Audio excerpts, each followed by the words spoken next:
My family and I have a little pond behind our house.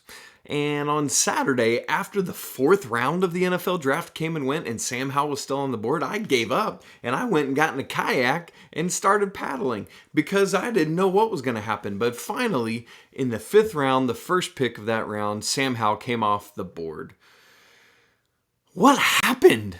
We're going to talk about it on today's episode of Locked On Tar Heels. You are Locked On Tar Heels, your daily podcast on the UNC Tar Heels, part of the Locked On Podcast Network, your team every day. Hey there, it's Tuesday, May 3rd, 2022. It's my mom's birthday. Cindy Schade, I love you dearly. Thank you, thank you, thank you. Welcome into the Locked On Tar Heels podcast. I'm your host, Isaac Schade, beat writer for Sports Illustrated's North Carolina website.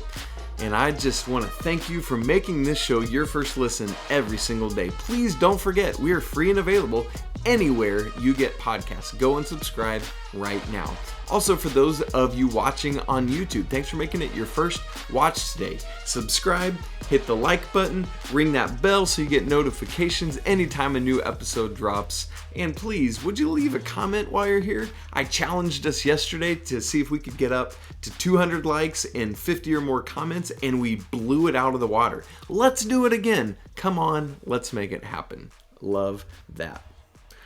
Very seriously, what on earth happened to Sam Howell? I think we had all come to grips with the fact that he would not be a first round pick, but all the conventional wisdom suggested that he would go on Friday in either the second or third round of the NFL draft. Friday night came and went, and well, okay, fine. Wasn't the second or third round. We'll figure it out Saturday. He'll go early in the fourth. Nope, just like I said. Fourth round came and went, and there is no Sam Howell. Finally, the Washington Commanders, still getting used to that, took him with the first pick of the fifth round, 144th overall. Now, I went back and looked, just because we're all trying to remember, right? like, we're not crazy. This time last year, Sam Howell was considered a first-round pick. Are we right about that? We're absolutely right about that. Here's just some of them I went and looked at. NBC Sports, first overall. Bleacher Report, second overall. Todd McShay, ESPN, seventh overall. And this is all this time of year, like May or mid-May, when those were coming out. What on earth, then, happened to Sam Howell to allow him to fall? Now, I know, I feel like we don't even need to talk about the year that Carolina had as a football team last year. I think that's the lowest common denominator and kind of a cop-out, because you can still see great players that translate to the NFL level, even on subpar teams. And so, yes, I recognize that Sam Howell's sophomore year, he had Javonte Williams in his backfield. He had Mike Carter in his backfield. He had Dyami Brown and Daz Newsome out who he could throw to, all of whom are playing in the NFL now. Both running backs presumably will be starters next year. Dyami Brown, second team. Daz Newsome, second team. You lose those and you drop off production. But guess what, folks? You know who's playing around you when you're an NFL quarterback? It's NFL talent. And so we should probably be projecting what Sam Howell did his sophomore year more so than his junior year. Also keep in mind, he didn't have Bo Corrales last year. That was hurt most of the year. Unfortunately, the line wasn't that great most of the time. And did Sam make some mistakes? Yes. Does he hold on to the ball a little too long sometimes? Yes. However, I don't think the NFL should be holding against Sam his junior year lack of perceived success against expectation. When you look at the numbers, he had a solid year. But that is none of what we're going to talk about today. I want to remind us of those things, but there's other stuff to talk about as well. So, first thing I want to mention is a reminder of the supply and demand issue.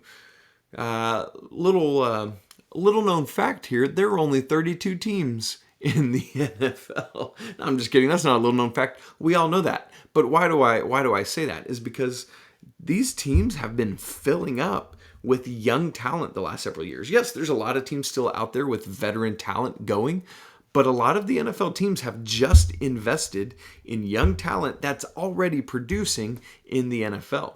What does that mean? They don't need a ton of quarterbacks. They need the people to protect the quarterbacks. They need the people, the skills positions to surround the quarterbacks. They need the defenders who can get the quarterback back the ball. Not everyone needs a quarterback right now. That's just a fact of the NFL.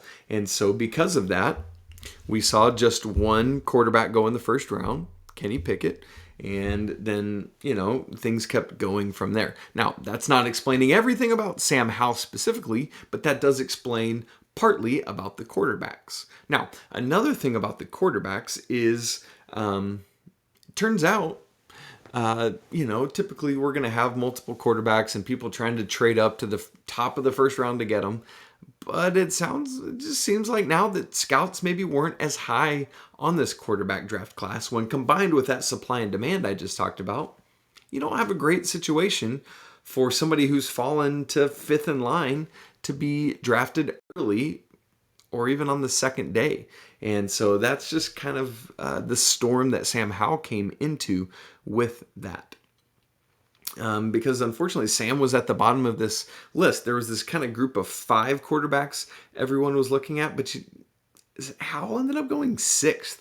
Not even, it's last among those 5 is great, but there were 6. So the 4 that we expected him to be in a group with were Kenny Pickett, whom I've already mentioned from Pittsburgh, Malik Willis, Desmond Ridder, and Matt Corral, and Sam Howell. There's that group of 5. But then he also ended up falling behind Bailey Zappi from Western Kentucky. Yeah, that was a thing too. And then how Zappi went late in the 4th round, and then Howell again was the first pick of the 5th round. And so pretty close in proximity to one another, but that just tells you kind of where people are thinking Howell is at. Mel Kiper Jr., famed NFL draft analyst, said these things about Sam Howell. He held the ball too long and had too many passes batted down, speaking specifically of his junior season. He said there's some things he's got to fix if he's ever going to be a starter in the NFL. That's coming from somebody who's been looking at quarterbacks and NFL talent for a long, long, long, long time. I hear that and I see it, and I have seen it off and on for 3 years. Some of that inconsistency or holding onto the ball a little bit too long. And yeah, he's short, but you know who else is? Drew freaking Brees. So come on. And Howell can do a lot of those same things. So here's what I want to do then is just say what that sucks that happened. But as Candace Cooper said on some of our Locked On live draft coverage, this is just the beginning of his villain narrative. It's an opportunity for him to rise to the occasion. Right now on the Commanders, keep in mind, it's not just Carson Wentz, it's Tyler Heineke too. He's currently essentially a 3rd string quarterback. And you know what? That is a great thing for Sam Howell. I'm going to just go ahead and say, yes, because of his professionalism, because of his preparation that we've heard Coach Longo talk about now for 3 years, Howell could step in and be a benefit to a team immediately. Sure, he would have some hiccups and some learning on the fly, but you know what's awesome is he doesn't have to. Not only does he not have to be ready to go if Wentz gets hurt, he's 3rd string right now. What does that mean? It's a great situation for him to learn even more about being a professional, even more about how do I come into this league and make a mark. Let me learn from somebody in Carson Wentz who's been there and done that, but who also, frankly, has some injury history. And who knows, if you can outplay Heineke, make your way to 2nd string, Wentz gets hurt, you're in pretty quick. So there is a path for Sam Howell, and I love what some good news coming out of Washington. Here's just some things that Washington has been saying. Now, I know some of this is you want to talk well of the person you drafted, and I hear that and I get that. But even with that lens on it, let's think about this. Washington is very excited to have Sam Howell and get him where they did, obviously. Head coach Ron Rivera said this: to have Sam fall to us was something we had to jump on. We feel that this is a home run for us. Here's what's cool to me about Sam Howell. You want to know what caught Washington's eye first? When they were in 2021 at Pro Days, when they were scouting Daz Newsome and De'Ami Brown, who is a Washington Commander, by the way, and so will be reunited with Sam Howell. That's got to be another level of comfort for Howell. You might or might not remember this, but Sam Howell came to that pro day, even when he's not eligible for the draft, to throw to those guys so that they would have their quarterback throwing to him. It's like, I don't know, Garrett Cole, one of the most insane pitchers on the planet right now, or Max Scherzer, or Jacob deGrom, or Noah Syndergaard, whatever, coming out to throw batting practice or pitch at the home run derby, that kind of thing. Sam Howell comes out to do that for these guys so that they're comfortable and can best showcase their talents. That is what caught Washington's Redskins' eye. I just slipped up. The Washington Commanders' eye. Yes, things from this year caught their eye, but that is what first made them stand up and take notice that Sam Howell is a guy we want on our football team. So in some ways, I'm going to answer my own question this way. What happened to Sam Howell? He maybe landed in a place that he was intended to land all along. Maybe this could be a good thing. Give him some more NFL longevity by not being thrown to the wolves immediately. What happened to Sam Howell? He landed in a good spot. That's what happened to Sam Howell. Boom, take that to the bank. Now, Sam Howell was not the only Tar Heel drafted and not the only Tar Heel signed as an undrafted free agent that's going to have an opportunity as well. Who are the rest of those? We're going to look at that list, that roster in just a moment. And first, though, here's a couple ads. Boom. Love it. So, I also want to give a special shout out to those of you watching on YouTube. You are just right now making this thing go. Audio numbers are great and it's awesome, and we have a great audience in both formats. But holy smokes, the YouTube side of things is blowing up. And so I just want to express my thanks on behalf of this entire community for how neat this is, right? So thank you for making Locked On Tar Heels your first watch and your go-to for UNC content every day. And so let's challenge ourselves again. Can we get up to 200 likes and 50 comments? I absolutely think we can, just like we did on Monday's show. Okay, back in, as I said, in addition to Sam Howell, there were 3 other draft picks, and right now there are 6 different undrafted free agents that we know of coming out of the Tar Heels this year. And so what I want to do right now is take a look at who that group is. And so let's look into that right now, starting with those guys who were indeed drafted. And so the first Tar Heel off the board, and this is going forever, this is going to be a great trivia question. Who was the first North Carolina Tar Heel drafted in the 2022 NFL Draft? Because we're all immediately going to think Sam Howell, until you remember that, nope, it was not Sam Howell. It was none other than Mr. Joshua Ezeudu, coming off the board in the 3rd round on Friday, 67th overall to the New York Giants. For those of you that maybe don't keep as much track of the football team, Joshua Zudu is an offensive lineman, and that is great there. Way to go, Josh. Way to be that first Tar Heel off the board. Congrats to you. That's awesome. Next, obviously, Howell was that second Tar Heel drafted on Saturday in the 5th round. And then there was like this rush on Tar Heels in the 5th round because that's where 3 of the 4 Tar Heels were drafted. So following in Sam Howell's footsteps came Chandler, getting his opportunity, drafted by the Vikings. Also, again, in the 5th round, 169th overall. And so just what a neat thing for him to have made this transition from Tennessee to be the featured back. I mean, and he had to earn that, right? He just didn't come in and was gifted this lead back spot by Mack Brown. He had to earn it. And what an opportunity for him to continue to prove himself. And then translate that into getting drafted in the NFL draft, like the dream of a lifetime. Ty Chandler, way to go, brother.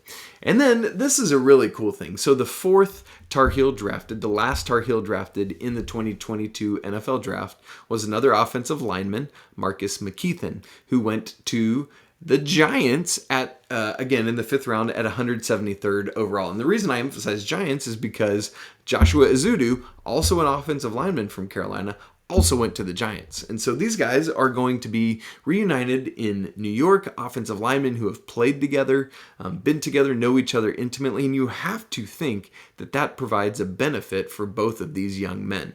Now, I know some people out there might be hearing this and thinking, yeah, but you just talked about earlier how the offensive line didn't do a great job this season and how they've kind of struggled. Well, that is fair critique. The offensive line was not awesome in this season. However, for Joshua Zudu, he has struggled with some injury. The offensive line as a whole did this season, and so people are coming into positions they're not used to, and that plays a factor. That plays a role in a lot of what's happening there. And so, again, at the same time, it's awesome to see these two guys drafted, not only drafted, but drafted to the same team, staying in the same position group.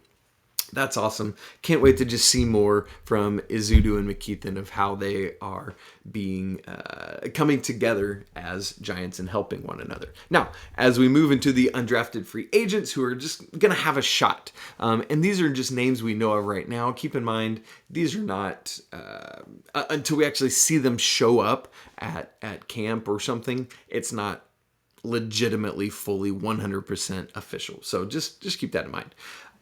First person on the books, and I've got these in alphabetical order, is kicker Grayson Atkins, who is going to have an opportunity with the Colts. He is one we've learned about more recently. The others came out pretty quickly after the draft, and so really cool to see him get to go and have this opportunity. What a progression he has had. Love that opportunity for him.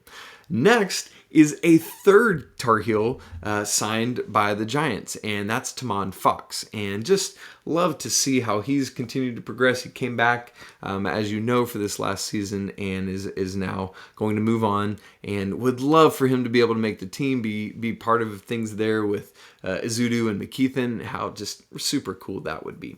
And then a guy you just can't help but root for is Jeremiah Gemmell, and linebacker, heart and soul of the defense after Chaz Surratt moved on to the NFL to play with the Vikings, which is where, again, Ty Chandler is. So that's cool. Those guys, although they were never teammates, I'm sure have interacted and have some level of relationship already. So that's pretty neat there. And so excited to see, because you think of Jeremiah Gemmell as being a great locker room guy and just thinking of things that he can be as a value added to any NFL franchise. That's the word I'm looking for there.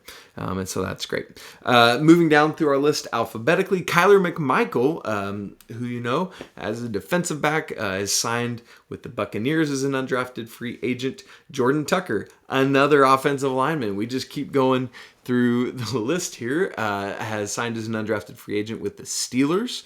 And so that'll be interesting now with Kenny Pickett, the guy there, as Big Ben is leaving, two offensive now counterparts who were foes in the ACC, although they wouldn't have lined up against each other, obviously, because Pickett is on offense and so is Tucker. So that's pretty cool there. Good luck, Jordan. Go do work. And then last person on the list here, another who would come back for a fifth year, is Garrett Wallston, who has also, similar to Jeremiah Gemmell, been signed with the 49ers. And so love to see an opportunity for him there to go in and make an impression. And so to all these guys, those who were drafted and those who weren't, just go make the Carolina family proud. We know you will. We can't wait to see your efforts. Hopefully some of these UDFAs will make a team, and that would just be awesome to celebrate. And man, Sam Howell, just go prove people wrong. That's what I just keep thinking, and just show them why you should have been drafted higher. Well, We talked about Ty Chandler and him being a transfer into Carolina and everything that did for him. We saw that for Brady Manek this year on the basketball team and how that's elevated him now to the potential of being an NBA draft pick. He's gone. Tar Heels need somebody to fill that hole. And with Kerwin Walton gone, as we talked about yesterday, the Carolina Tar Heels now have a scholarship available. There's a new transfer portal name that popped up on Monday, and I want to talk about him a little bit and how he might be a fit right after I tell you a little bit about Bet Online. BetOnline.net is your number one source for all your betting stats and sports info. From all the latest sports developments, league reviews, and news, including the NBA playoffs going on. Literally just before we hopped on, I was watching Cam Johnson's sons defeat the Mavericks, which is both Theo Pinson, who's not dressing right now, as well as Reggie Bullock, who fouled out tonight, unfortunately. But so Suns are up 1-0 in that series. Cam had a couple monster dunks. Anyway, let's get back to Bet Online. This year's NBA playoffs and the start of the MLB season. In fact, BetOnline has already published odds for next season's Final Four, the national champions. Kentucky actually leads the way in those odds at 8-1, but the Tar Heels are in second place on that list of odds, tied with Arkansas at 10-1. And so good to see how valued they are in those metrics. BetOnline is your continued source for all your sports wagering info, from live betting to playoffs, esports, and more. So head to the website today, or use your mobile device to learn more about all the trends in action. Bet Online, where the game starts. Well. Before I talk to you about who this new transfer candidate might be, I want to first mention a couple that we talked about on Monday's show that it appears probably actually aren't going to be targets of Carolina for a variety of reasons. Either Carolina didn't pursue them. Maybe Coach Davis didn't want them. It could be that they weren't interested in Carolina. I would think that wouldn't be a thing because, hello, this team is coming off a national championship with 4 of their 5 starters back. And the pitch, you're the missing piece. Why wouldn't you want to come and be part of that? Unless it is you can't step in and replace Brady Manek and you would maybe be a backup elsewhere. I get that if you don't want to come. Or the other thing, potentially Carolina didn't target them. Potentially they weren't interested. Or potentially the Tar Heels were too late to the game since they didn't find out, at least publicly. Who knows what they've known internally? We haven't heard that yet. But didn't know and weren't able to fully pursue publicly any targets until after Kerwin Walton officially entered the transfer portal. So let me name for you those 2 guys who are looking like they're coming off the list. One of them, Baylor Scheierman, who we talked about from South Dakota State, by the time you're listening or watching this, has probably actually already announced his college choice. He is scheduled to announce at 10 a.m. Eastern Time on Tuesday. So if you're listening to this 10 o'clock or after, you already know what I'm about to talk about. If you're listening to it before that time, you can wonder with me right now. But he cut his list down to 5, and that is Arkansas, Clemson, Creighton, boo, Duke, boo, or Nebraska. And so, you know what? I can even deal with Clemson as an ACC rival. Just don't freaking go to Creighton because they're awful and they ruined a national championship. I'm not bitter. I'm good. I'm cool. We're good. And Duke, just please don't go to Duke unless you suck, and then go to Duke. And so 10 a.m. Tuesday, as you're watching this, we will learn where Scheierman is going. The other is Emoni Bates. And you heard me talk about last night, like, I don't think he's somebody that Carolina would really want anyway. And it seems like he is not, because he has not included the Tar Heels on his final list of 6. And that list also includes Arkansas, just like Scheierman, as well as DePaul, Eastern Michigan, Louisville, Michigan, and Seton Hall. And so kind of an interesting mix there. He's actually from Michigan, and so that's why you see Eastern Michigan and some other Michigan places included on that. So anyway, enough on those guys, but we can shuttle them off of the transfer portal list of people that Carolina might be recruiting. Just quickly, as you'll recall, the transfer deadline was Sunday, May 1st, so 2 days ago. Again, not deadline like you can't apply or enter the portal after that. It's just that's when you have to do it to be able to be immediately eligible for the 2022-23 season. And so, with that in mind, it came out on Monday morning that, bear with me, Baylor's Matthew Maye was going to enter the transfer portal. Now, you might look at that and think, Baylor, didn't we fight and kick and struggle with them? And I've seen some people on social media today really bash this idea. And so, you know what? I don't care. I'm going all in on it. Maye is in the NBA draft testing the waters and has stated that his full intention is to be in the draft, and that's where he's leaning. But he's in the transfer portal. He's got a plum position waiting for him at Carolina. He just saw up close and personal what Brady Manek did to him last season, but also he could be that next season for Carolina. And so I don't know. We'll see what happens. It's just like if Carolina could get him, it's just like, hey, let's get all these forwards from Texas and Oklahoma from the Big 12 and just keep shuttling them to the Tar Heels. So here's what's super interesting to me about all this. You ready? On Monday morning, Jonathan Givony, who is Draft Express, he is affiliated with ESPN as well, tweeted everything I just said, that Maye has every intent to stay in the draft, but had entered the portal just in case to keep all his options open. So I saw Givony's tweet, and just bear with me. I'm going to give a little deep dive into social media, but sometimes it's what you got to do to kind of keep up with what's going on and who's going where and all that. So I quote tweeted Givony's tweet and basically said, hey, Armando, come do your thing. Let's get on this guy, right? Because Mondo, as we've talked about, is all over everyone, pitching North Carolina. Hey, come play, be a Tar Heel, blah, blah, blah, blah, blah. And so I was like, let's do it. So I tagged Mondo, I tagged Matthew Maye, did the handshake emoji in between. Just thought it would be funny, and I think I said something to the effect of get his mullet to Chapel Hill immediately. And so I was like, hey, that's neat. But then I also saw, I don't think it's because he saw my tweet, but Mondo also quote tweeted Givony with the big bulgy emoji eyes. And for those of you watching on YouTube, I'm going to put some screenshots up of this as I've been talking about it. But then a few minutes later, Bacot deleted that tweet. But I also had noticed, if you go and look at the likes on my tweet of this, and feel free to do that, at Isaac Schade, ISAACSCHADE, you can look through the people that have liked that tweet and see that Armando is one of them, at IGetBuckets_35. That's Bacot. And so Armando quote tweeted this, deleted it, but also he had liked mine and didn't back off of that. And so I'm not saying there's anything to that. I'm not saying there's not anything to that. But again, Maye's in the NBA draft, testing all that. So, that's where we land on it. Just food for thought, something to keep your eyes on, that he could be a potential candidate.